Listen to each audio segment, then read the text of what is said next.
Uma coisa que o Oda tem feito de forma cada vez mais intensa nos últimos anos é evidenciar como vários personagens relevantes do mundo de One Piece, na verdade, sempre pertenceram a grandes linhagens passadas. O Luffy, como a gente bem sabe, além de ser muito parecido com o Roger, tem se parecido cada vez mais com a figura de Joy Boy do passado. Shanks se encaminha cada vez mais para ser confirmado como alguém que tem o sangue nobre dos Tenryubitos, e nem mesmo o Barba Branca parece ter escapado dessa, já que as suas semelhanças com o Kuma apontam que ele também possa pertencer à recém-revelada raça dos Bucaneiros. Mas peraí, vocês perceberam um certo padrão nesses exemplos que eu citei?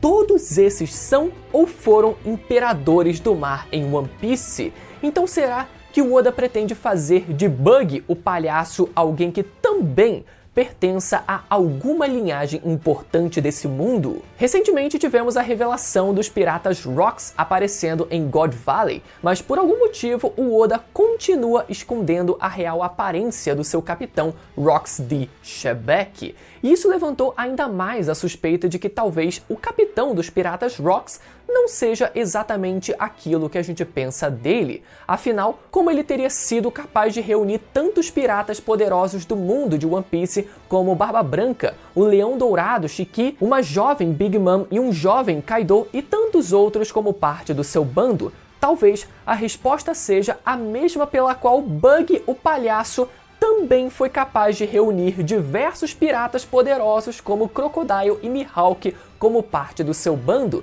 ou seja, através do mero acaso do destino e um pouco de sorte. Então será que, na verdade, o tão misterioso Shebeck seria, na verdade, a maior piada criada pelo Oda em One Piece?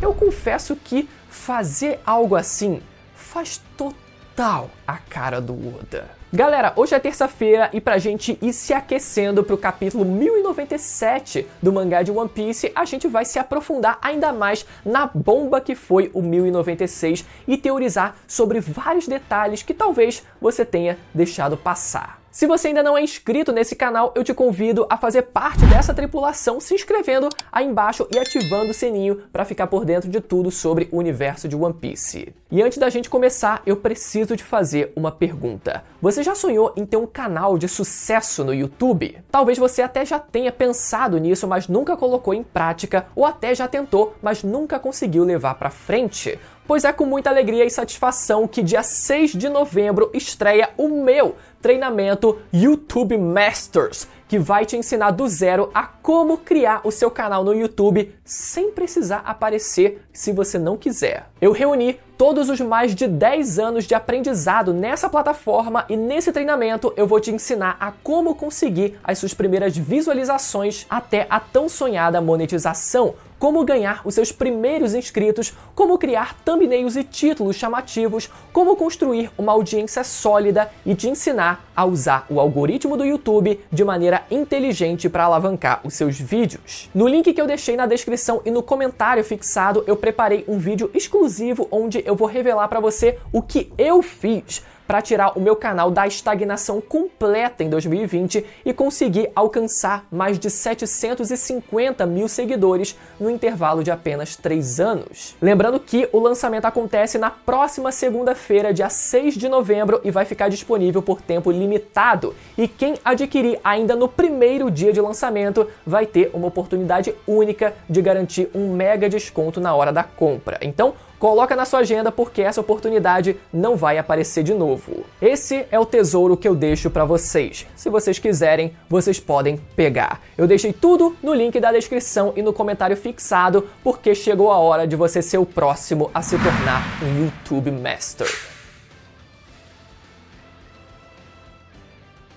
Desde a primeira menção aos piratas Rocks no mangá, foram levantadas várias suspeitas de como o seu capitão Shebeck poderia ter alguma possível ligação com outros personagens do mundo de One Piece. Uma dessas possibilidades era de que Shebeck fosse o pai de Shanks, que foi encontrado, como a gente bem sabe, ainda bebê, pelo Roger num baú de tesouro que foi roubado justamente em God Valley. Mas cada vez mais a origem do Shanks foi se encaminhando para o outro lado, com ele tendo alguma ligação com os nobres do mundo de One Piece e provavelmente pertencendo à família Figureland, principalmente depois dos acontecimentos que tivemos no filme Red. Também foi levantada a possibilidade de Shebek ter alguma ligação com Barba Negra, já que os dois, possuem o mesmo sobrenome D, e o navio do Barba Negra, não coincidentemente, foi nomeado de Sabre de Shebek, mesmo nome do antigo capitão dos piratas Rocks. Isso evidencia que, no mínimo, o Barba Negra almeja seguir os antigos passos de Shebek, mas ainda, a gente não sabe o quão profunda é essa ligação entre esses dois personagens e se isso poderia ter a ver com o fato do Barba Negra poder ter consumido duas Akuma no Mi, ou se seria uma mera questão de inspiração do Barba Negra a alguém que foi muito relevante no passado. Ainda se tratando do Shanks, foi levantada até mesmo a possibilidade de um membro do seu bando ter alguma ligação com Shebek também, e esse seria o Rockstar, aquele pirata que foi até o navio do Barba Branca passar a mensagem do Ruivo para ele.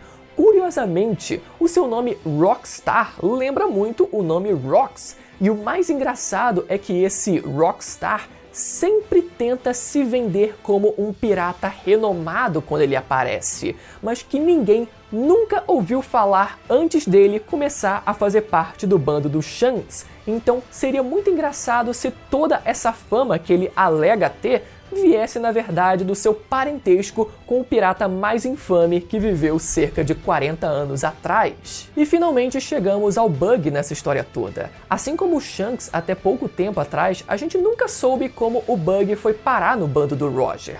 A única coisa que sabemos é que ele fez parte do bando pelo menos a partir dos seus 9 anos de idade, que foi a idade mais jovem que vimos do personagem. Mas pode ser que ele tenha entrado no bando muito antes disso, quem sabe ainda como um bebê, assim como o próprio Shanks. Só que diferente de Shanks, que teria um sangue nobre correndo nas suas veias, Bug seria o completo oposto disso, possuindo o sangue do maior pirata daquela época que desafiou o governo mundial, fazendo com que dessa forma a rivalidade eterna entre Shanks e Bug tivesse surgido muito antes deles próprios terem nascido, um com sangue nobre e o outro com sangue de pirata. Agora, independente dessa possibilidade de parentesco, uma ideia que veio recentemente tomando muita força é a ideia de que o grande pirata Rocks de Shebek seria, na verdade, uma grande fraude. Assim como eu levantei o questionamento no começo do vídeo,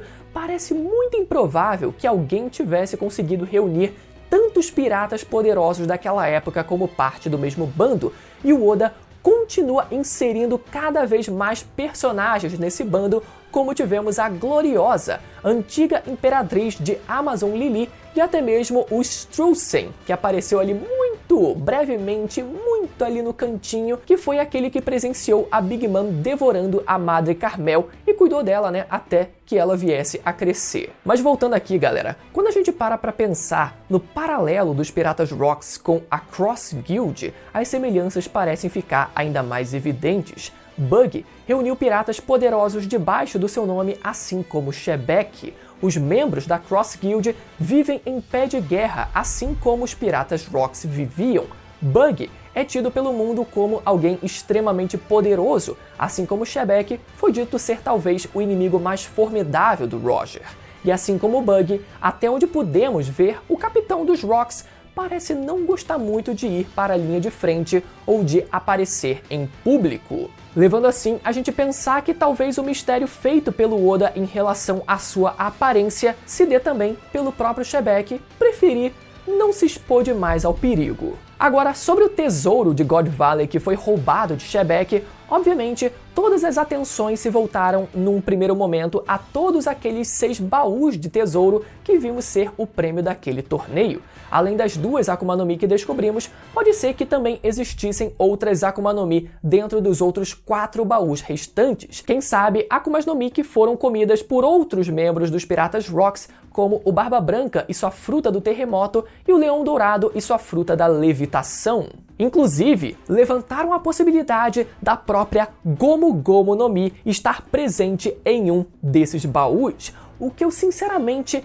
tenho as minhas dúvidas se o governo seria tão negligente ao ponto de deixar essa fruta ser usada como um prêmio dessa forma, sabe? A gente sabe que o governo mundial, ele é meio atrapalhado em muitas das suas ações, mas isso eu acho que é demais. Então, eu particularmente, galera, acredito que a fruta mais valiosa do torneio fosse mesmo a fruta do dragão azul e que talvez os outros 4 baús de tesouro que vimos, né, só existam mesmo para que o Oda pudesse estabelecer um paralelo com aqueles 6 baús de tesouro que vimos na ilha do Gaimon, mas que fossem compostos, né, por outras Akuma no Mis menos relevantes e que por isso não tenham sido citadas no capítulo passado. Mas como eu falei inicialmente, todas as atenções se voltaram, obviamente, né, para aqueles 6 baús de tesouro, mas isso pode ter sido apenas uma cortina de fumaça do Oda e, na verdade, o tesouro roubado de Xebec possa ser alguma outra coisa que também estivesse em posse do governo mundial e, quem sabe, estivesse também em God Valley. Uma dessas possibilidades seria a arma ancestral Uranus, que hoje, né, parece estar em posse do governo mundial e que foi usada para apagar o reino de Lelouch recentemente. Sabemos que God Valley também foi uma ilha que desapareceu completamente do mapa e que ela talvez também tenha sido apagada através da mesma arma Uranus. Mas o problema, galera, é que o terremoto global que a gente viu ser causado com a destruição de Lelouch foi dito ter sido o maior da história. Isso não impede Uranus de ter sido usada também em God Valley, só que, quem sabe, com a fonte energética que ela ainda possuía, ou que restava no seu mecanismo. E dessa forma, como talvez o combustível original tivesse no fim, possa ter causado um terremoto menor do que a gente viu ser causado em Lelouch, né? Mas eu não diria, na verdade, que a gente pode cravar com total certeza, apesar de que, sim, existe uma forte possibilidade. E outra possibilidade para o grande tesouro roubado de Xebec seria o infame ovo do Roger, que até hoje não tivemos qualquer dica sequer do que se trata, mas que sempre apareceu navegando no seu navio. Então pode ser, né, que o Roger tenha conseguido roubar o ovo também durante o incidente de God Valley. Se fosse para eu dar um palpite, seria realmente a fruta do dragão, como a gente viu, até porque nem o ovo do Roger nem Uranus caberiam naqueles baús de tesouro, mas se o tesouro de Xebec não for um dos 6 baús de tesouro de God Valley, né, e essa seja só uma cortina de fumaça do Oda, aí sim a gente pode considerar essas outras possibilidades mais improváveis e mais megalomaníacas de se pensar. O que vocês acham? Será que o Rox realmente foi uma farsa, assim como o Bug? Será que existe a possibilidade de um parentesco entre eles? Eu quero ver as teorias de vocês aí embaixo, galera. E lembrando, para você conferir o link do meu treinamento no comentário fixado e na descrição do vídeo, onde você vai poder saber mais informações e também sobre o valor do curso, que tá com uma condição imperdível, principalmente para quem adquirir no primeiro dia de lançamento, dia 6 de novembro, na próxima segunda-feira. Chegou a hora de você ser o próximo YouTube Master.